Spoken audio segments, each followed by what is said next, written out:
Vu de loin, Nakoura a des airs de station balnéaire. Mais ce petit village libanais, situé à seulement 2 km de la frontière israélienne, n'est plus qu'un champ de ruines. Bombardé par Israël en représailles des attaques du Hezbollah, puis occupé et vidé de sa population. La guerre a duré 1 an et demi. Jusqu'au dernier moment, j'espérais rentrer chez moi.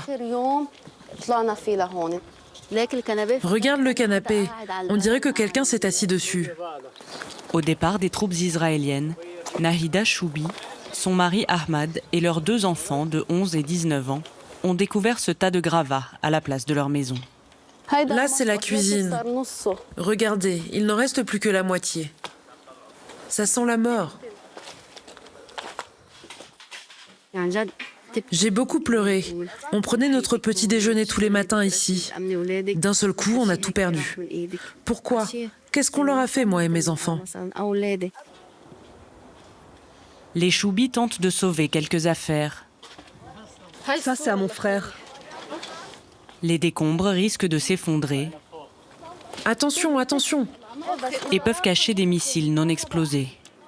Des risques démesurés pour quelques cannes à pêche. Ah, j'en ai trouvé quelques-unes qui sont pas trop abîmées. Au moins 2. Ça vaut quand même 150 € la pièce.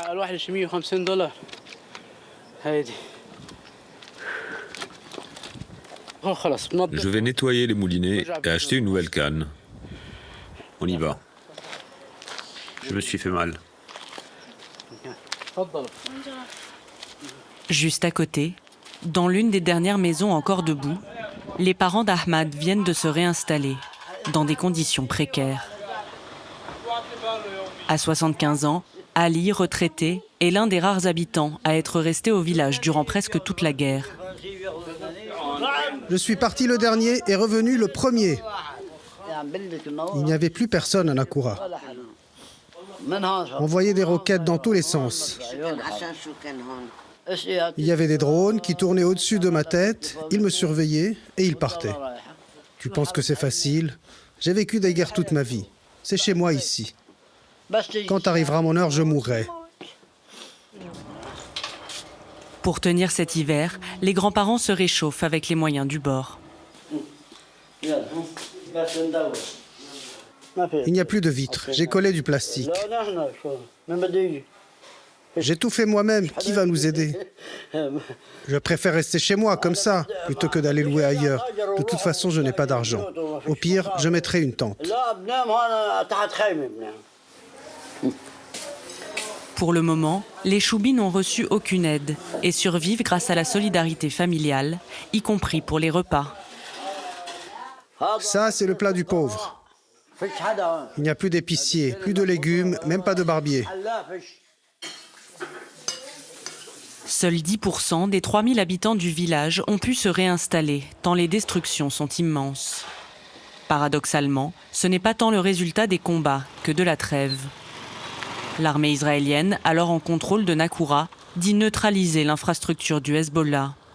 Mais éventre à coups de bulldozer presque toutes les maisons. Démolit les réseaux d'eau et d'électricité, les commerces, l'école, le cimetière et la mosquée. Une politique de la terre brûlée que dénonce le maire Abbas Awada du parti Amal, allié du Hezbollah. Je suis triste, c'est dur de voir ça. Les Israéliens ont opéré des destructions systématiques pour essayer d'empêcher le retour des habitants. Avec la municipalité, nous essayons de remettre en place des services de base pour que les gens puissent se réinstaller. Au bord de la route principale, Abou Hussein, un agriculteur sinistré, se rend utile en servant des boissons chaudes. Tiens, j'insiste. Tu as une belle barbe. Les gens qui viennent voir leur maison, ils en ont plein la tête. Ici, au moins, ils trouvent un café. Pour encourager le retour des habitants, l'élu supervise l'installation d'un préfabriqué qui remplacera la mairie détruite. C'est bon comme ça? Encore un peu sur le côté. Par ici, ce sont les bureaux. Vous voyez les balles? En haut, c'est la salle polyvalente où on organisait des événements. Et voilà le trou d'un missile de l'ennemi israélien. Le maire craint aussi que son village soit pollué par des substances chimiques. La forêt ici a été en grande partie brûlée au phosphore blanc. L'eau de pluie s'infiltre dans le sol. Est-ce que le phosphore a pénétré en profondeur?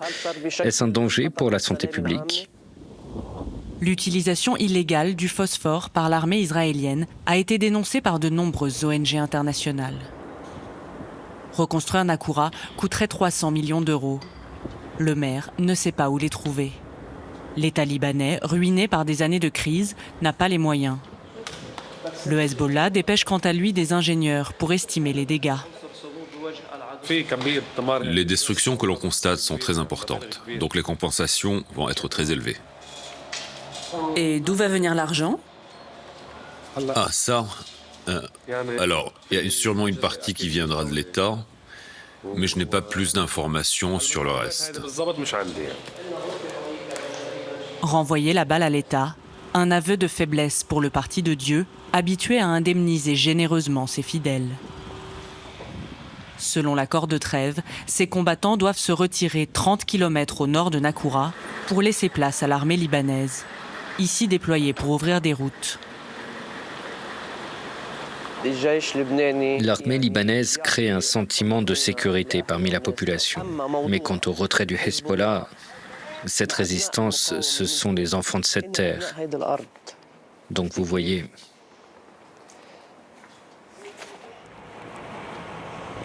Difficile de tourner la page du Hezbollah, d'autant plus qu'Israël viole quotidiennement l'espace aérien et occupe encore 5 positions en territoire libanais.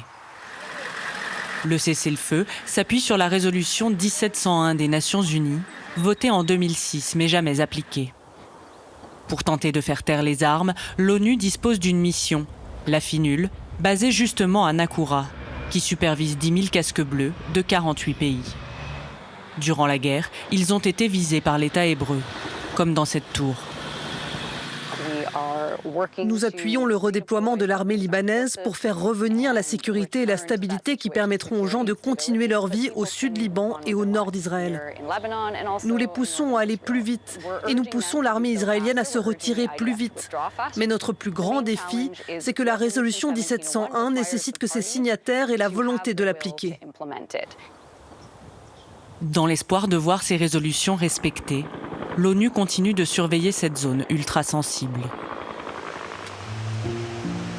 Loin des tractations diplomatiques, la majorité des habitants des villages frontaliers sont toujours contraints de vivre déplacés. À Tyr, la ville la plus proche, nous retrouvons la famille Choubi.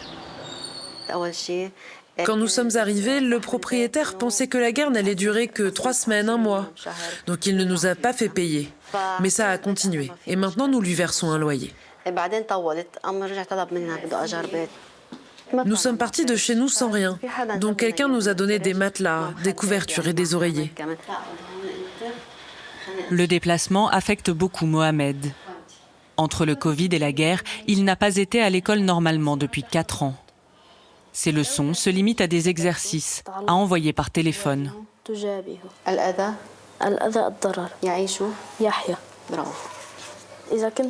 J'aimerais mieux aller en classe. Je comprenais mieux quand j'avais un prof pour m'expliquer.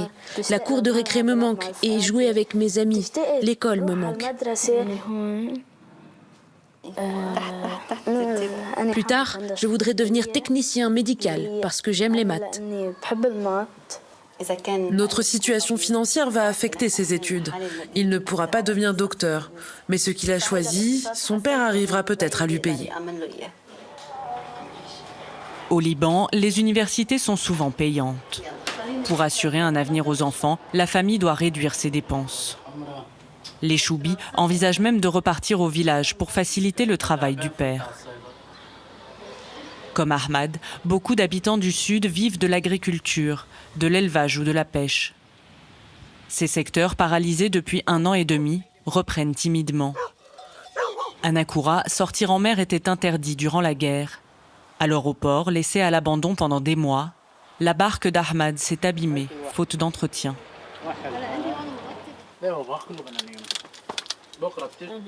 Là, ça prend l'eau? Tu vois, il faut boucher ce trou. Regarde ici, tout a lâché.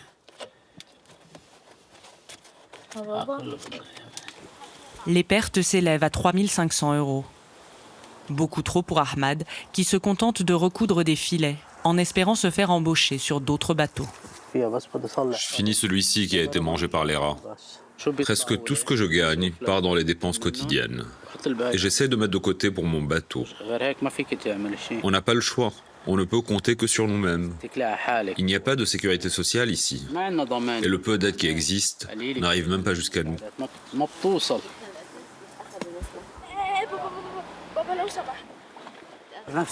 La mer, ça me vide la tête. Quand je suis énervé, je viens ici, ça me calme. Depuis 1 an et demi, je suis très stressée et je ne me sens pas bien. Mais le Liban a été détruit plusieurs fois et on a continué à y vivre. Moi, je trouve qu'on a des responsabilités trop lourdes pour nous. Ah, nos guerres, c'est exceptionnel. Elles sont difficiles. Je pense que ce n'est pas fini. Pourquoi tu dis ça? Parce qu'on parle tout le temps des guerres d'avant? Je ne sais pas, je sens qu'il y aura une autre guerre dans quelques années. Moi, j'espère qu'on va reconstruire le pays, qu'on retournera à l'école et qu'il n'y aura plus de guerre au Liban, que ça redevienne comme avant et qu'on puisse avoir un avenir. Les Choubis, à l'instar de tous les Libanais, rêvent de vivre enfin en paix. Mais alors qu'Israël continue ses frappes, l'avenir des villages frontaliers reste suspendu à un fil.